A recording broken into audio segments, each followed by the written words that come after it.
से पहले मचे सियासी बवाल की अब बात कर लेते हैं। संभल के शाही जामा मस्जिद को तिरपाल से ढका जा रहा है। पीस कमेटी की मीटिंग के बाद प्रशासन ने फैसला किया है। आइए देखते हैं TV9 संवाददाता जितेंद्र शर्मा की ग्राउंड रिपोर्ट। होली और जुम्मा एक ही दिन है, ऐसे में संभल में तमाम तरीके के एहतियात बरते जा रहे हैं। आप तस्वीरें देख सकते हैं, ये संभल की शाही जामा मस्जिद है, जिसके ठीक सामने आप देखिए किस तरीके से शाही जामा मस्जिद का जो पिछला हिस्सा है उसको तिरपाल से ढका जा रहा है। इसके पीछे सबसे बड़ी वजह है कि दरअसल होली के दिन इस रास्ते से, जो ये आप रास्ता देख रहे हैं, यहाँ से दो जल्लूसों का गुजरना है।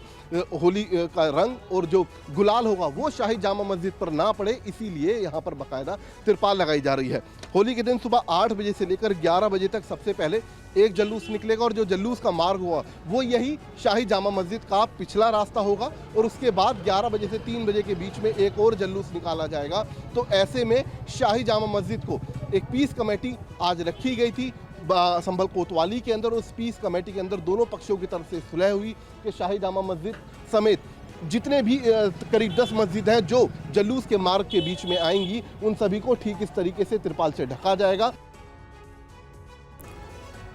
संभल में शाही जामा मस्जिद समेत कितनी मस्जिदों को ढका जाएगा, TV9 संवाददाता जितेंद्र शर्मा ने संभल के ASP श्रीश चंद्र से खास बातचीत की। होली और जुम्मा एक ही दिन है, लिहाजा संभल में प्रशासन ने एहतियात बरतनी शुरू कर दी है। दरअसल आज पीस कमेटी की एक मीटिंग रखी गई पुलिस के द्वारा, जिसमें दोनों पक्षों को बुलाया गया और साथ ही एक आपसी सहमति तैयार की गई और 10 मस्जिद जहां से होली का जलूस निकलेगा, उन 10 मस्जिदों को ढकने की बात या फिर कहें सहमति बनी है। खुद ASP हमारे साथ मौजूद हैं श्रीकांत जी। सर, ये बताइए, आज पीस मीटिंग हुई और उसके बाद शाही जामा मस्जिद को भी ढकने की कार्रवाई शुरू हो चुकी है। कमेटी की मीटिंग के पास पश्चात यह तय हुआ है और आपसी सहमति से, दोनों पक्षों के आपसी सहमति से तय हुआ है कि होली के जुलूस मार्ग पर पड़ने वाली 10 मस्जिदों में को ढका जाएगा। यह पूर्व की भांति व्यवस्था की गई है और आज से यह कार्य प्रारंभ किया गया। शाही जामा मस्जिद के अलावा और सर 9 और मस्जिद है? बिल्कुल, 9 रूट पर और भी 9 मस्जिदें हैं जिन्हें की ढका जाएगा।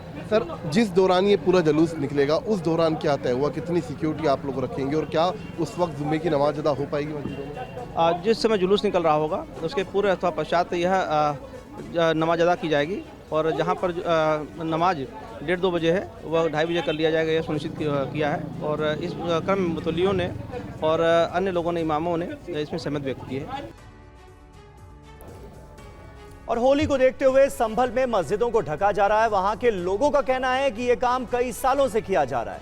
लोगों का क्या कहना है, लोग उनकी क्या प्रतिक्रिया है, सुनते हैं। ये हम अपनी मस्जिद को हम कवर कर रहे हैं क्योंकि यहाँ को चौपाई का रंग निकलता है, होली का रंग जल्लूस निकलता है, वो रंग खेलते हुए जाते हैं। हमारी मस्जिद पर रंग बंग ना पड़े, माहौल ना ख़राब हो, भाईचारा कायम रहे, इसलिए पहले ही अपनी मस्जिद को कवर करना और हम जल्लूस के साथ रहते हैं। एकता चौकी तक हमारे मुसलमान भाइयों की जिम्मेदारी है कि बाहिफाजत हम जल्लूस को वहाँ पहुँचाते हैं। सर, मस्जिद को तिरपाल से ढक दिया गया है। कार्रवाई 11-10 मस्जिदों पर जहाँ से जलूस निकलेगा इसी तरीके से तिरपाल से ढका जाए। हाँ, ऐसे ही रखा जाता है। क्या इससे पहले भी ऐसा होता? नहीं, ऐसे ही होता है।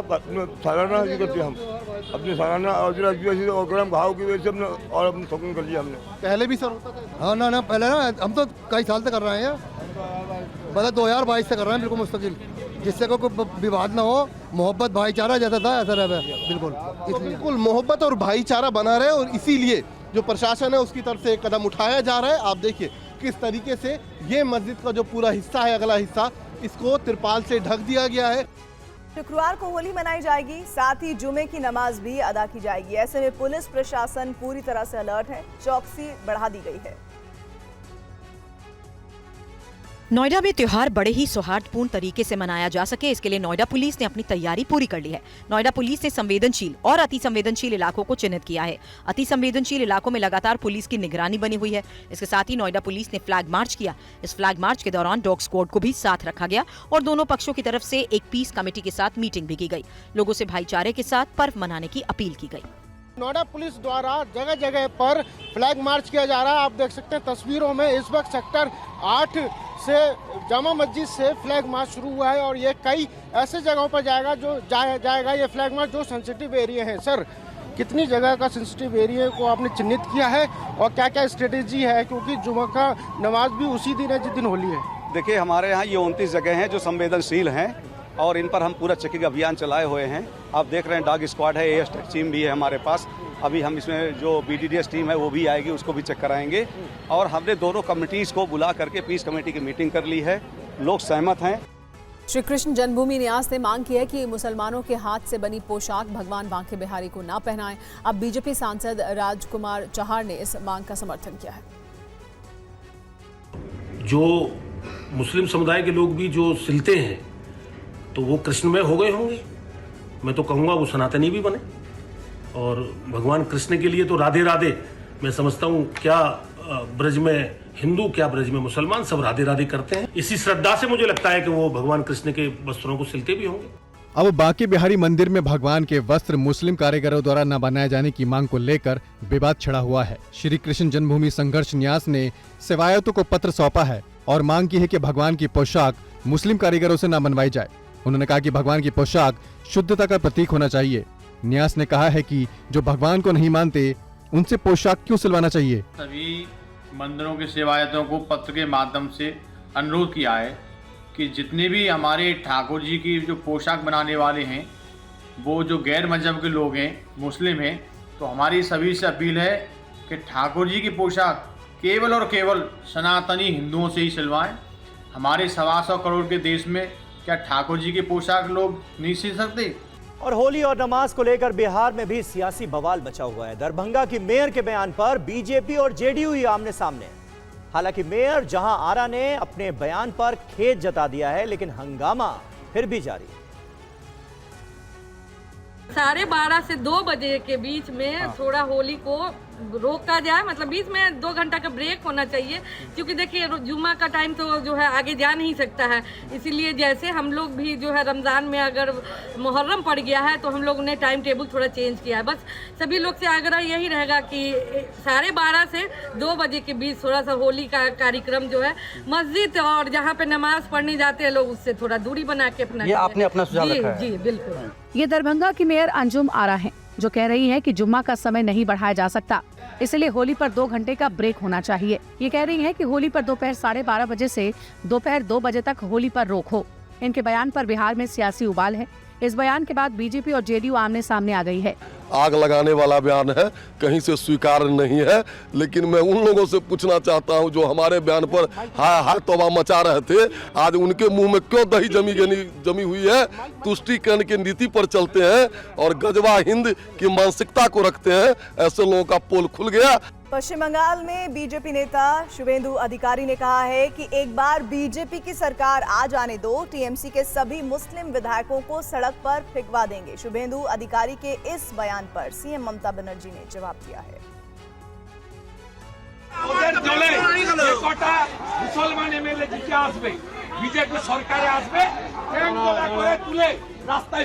शुभेंदु अधिकारी के इस बयान से पश्चिम बंगाल की सियासत में नया बवाल मच गया है। सीएम ममता बनर्जी ने विधानसभा में इस बयान को नफरत फैलाने वाला बताया। उन्होंने कहा कि आप मुस्लिम विधायकों को बाहर निकालने के बारे में कैसे सोच सकते हैं। बीजेपी नेता मुसलमानों को निशाना बना रहे हैं क्योंकि ये रोजा का महीना है और उन्हें ये पसंद नहीं है। बीजेपी नेता सांप्रदायिक बयान देकर देश को आर्थिक तरक्की से भटकाने की कोशिश कर रहे हैं। ममता बनर्जी ने कहा कि मैं एक हिंदू हूँ और मुझे बीजेपी से प्रमाण पत्र की कोई जरूरत नहीं है। ममता बनर्जी का जवाब सुनकर शुभेंदु अधिकारी एक बार फिर भड़क गए। उन्होंने महाकुंभ वाले बयान पर ममता बनर्जी को एक बार फिर से घेरा। राम मंदिर हिंदू का आस्था का प्रतीक है। उन्होंने महाकुंभ को मृत्यु कुंभ बताया। वहीं बीजेपी ने विधानसभा के बाहर विरोध प्रदर्शन किया। इस बीच शुभेंदु अधिकारी ने कहा कि पिछले 4 से 5 दिनों से बरुईपुर, बशीरहाट में हिंदू मंदिर और मूर्तियों को तोड़ा जा रहा है, एक भी गिरफ्तारी नहीं हुई। आज बिहार विधान परिषद में मुख्यमंत्री नीतीश कुमार और राबड़ी देवी के बीच काफी नोकझोंक हुई। नीतीश ने क्या कहा, आइए देखिए ये रिपोर्ट। महिलाओं के लिए कोई काम हुआ था? और कितना ज्यादा महिलाओं के लिए हम लोगों ने काम किया? अरे 50%। आपको मालूम है जब हम लोगों ने प्रचार किया 50% महिलाओं के लिए, और कितना ज्यादा महिलाओं के लिए हुआ? ये सब कोई महिला को किया था? कहीं पढ़ाता था? अरे कुछ 5वीं क्लास तक हल्का फुल्का आती थी, उसके बाद नहीं। आज आप जानते हैं कि महिलाएं कितना आगे हैं? अपमानित हुआ? अरे चली गई हो, अरे इन लोगों के चक्कर में चली गई हो तो कुछ नहीं जानती हो। पूरी बात जानिए। मुस्लिम सबको कितना ज्यादा मारा था, है? और सबको किया, उसी को तो हम ही लोग ने पकड़ करके एक एक करके, हम मुस्लिम और हिंदू का झगड़ा कभी नहीं हुआ। क्या किए हैं? वोट लेते रहते हैं, तो एक भी काम नहीं। और मुसलमानों के लिए कितना काम हुआ, लड़कों के लिए कितना काम हुआ, ऐसा नहीं है। और सब जगह से पूरा का पूरा काम हो रहा। और बिहार में चुनाव को देखते हुए संजय झा और ललन सिंह ने गृह मंत्री अमित शाह से मुलाकात की है। क्या है पूरी खबर, इस रिपोर्ट में देखिए। बिहार में इसी साल विधानसभा चुनाव होने हैं। इसको लेकर सभी दल अपनी अपनी रणनीति बनाने में जुटे हैं। बीजेपी और एनडीए के नेता भी बिहार में विजय पताका फहराने के लिए पूरी तैयारी में जुटे हुए हैं। बिहार विधानसभा चुनाव को लेकर जेडीयू के कार्यकारी अध्यक्ष संजय झा और केंद्रीय मंत्री लल्लन सिंह ने गृह मंत्री अमित शाह से मुलाकात की है। मंगलवार शाम संसद भवन में हुई इस बैठक में बिहार में एनडीए की चुनावी रणनीति पर चर्चा हुई। सूत्रों के मुताबिक अमित शाह ने बैठक में कहा कि इसी महीने वो 2 दिन के दौरे पर बिहार जाएंगे। उस दौरान वो बीजेपी के साथ साथ एनडीए नेताओं से भी चुनावी तैयारियों पर चर्चा करेंगे। बताया जा रहा है कि गृह मंत्री अमित शाह 27 और 28 मार्च को बिहार जा सकते हैं। बिहार में चुनावी बिगुल बजने से पहले ही एनडीए में हलचल तेज है। अमित शाह के दौरे से पहले ये चर्चा तेज हो गई है कि सहयोगी दलों के समक्ष वो बिहार जीत के लिए कौन सा फॉर्मूला सामने रखेंगे। एनडीए की चुनावी रणनीति क्या होगी। हरियाणा निकाय चुनाव में कांग्रेस का सुपड़ा साफ। भूपेंद्र सिंह हुड्डा के गढ़ रोहतक में भी बीजेपी की जीत हुई है। डिटेल में रिपोर्ट देखिए। हरियाणा में बीजेपी का जादू बरकरार है। प्रदेश में बीजेपी की ट्रिपल सरकार बन गई है। 10 में से 9 शहरों में बीजेपी के मेयर चुनाव जीत गए हैं, तो मानेसर में निर्दलीय डॉक्टर इंद्रजीत यादव ने बाजी मारी है। हरियाणा के नगर निगम चुनाव में कांग्रेस 0 पर आउट हुई है। बीजेपी ने रोहतक, फरीदाबाद, करनाल, हिसार, पानीपत, गुरुग्राम, सोनीपत और अंबाला में कांग्रेस को हराया है।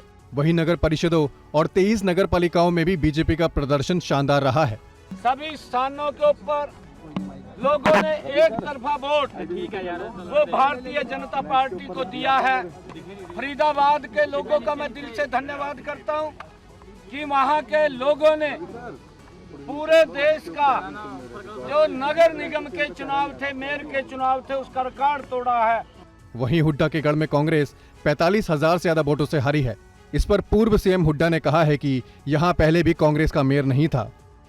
अगर पार्टी के बेस पे लड़ते हैं तो, लेकिन आमतौर पे इंडिपेंडेंट ज्यादा लड़ते हैं, वहाँ इंडिपेंडेंट होती नहीं। जयपुर में नगर निगम की अजीब कार्रवाई सामने आई है, जहां एक मकान को सील कर दिया गया, लेकिन महिलाएं और बच्चे अंदर ही फंस गए।